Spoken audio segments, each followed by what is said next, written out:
अस्सलाम वालेकुम दोस्तों, आज हम शेयर करने वाले हैं आपके साथ जीपी फ़ंड के हवाले से इन्फॉर्मेशन जो है सरकारी मुलाजमीन जिनकी सैलरीज़ के अंदर से जीपी फ़ंड की कटौती होती है और बाद में रिटायरमेंट पर उनको जीपी फ़ंड के कुछ बकाया जात और पैसे मिलते हैं, उस हवाले से आपको रूल क्या होता है वो समझाया जाएगा।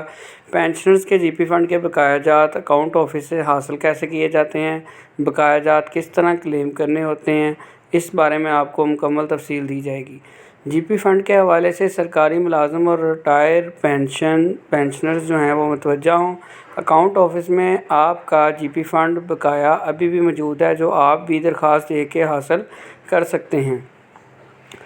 रूल के मुताबिक सरकारी मुलाज़िम अगर दौरान सर्विस या रिटायरमेंट के वक्त जीपी फ़ंड निकलवाए तो इसे अदायगी 30 जून के मुताबिक होगी। अब सवाल ये पैदा होता है भाई 30 जून के मुताबिक ही क्यों होगी, क्योंकि जो फाइनेंशियल ईयर होता है वो 30 जून के हवाले से चलता है, क्योंकि माली साल 1 जुलाई से शुरू होकर 30 जून को ख़त्म होता है।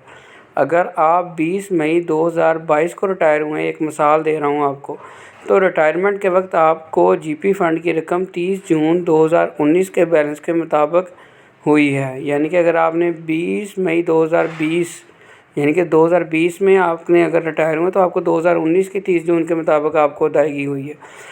आप ये बकाया 2 तरीक़ों से आप हासिल कर सकते हैं जो आपका बाकी बचा है। या तो आप अगले साल का मुनाफा लगने दें, उसे भी दोबारा से इंतज़ार करें उसका, या तो आप दोबारा से दरख्वास्त दें और जितनी रकम पड़ी है वो दोबारा से निकलवा लें, उसको मुनाफे का इंतज़ार ना करें और फ़ौरी रकम जितनी भी है, थोड़ी या ज़्यादा, वो ले लें।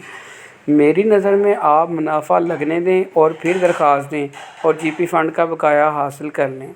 उम्मीद करता हूँ आपको हमारी वीडियो पसंद आई होगी। चैनल पर पहली मर्तबा आए तो चैनल को सब्सक्राइब करें ताकि आपको तमाम सरकारी मुलाजमीन के हवाले से न्यूज़ मिलती रहें। शुक्रिया।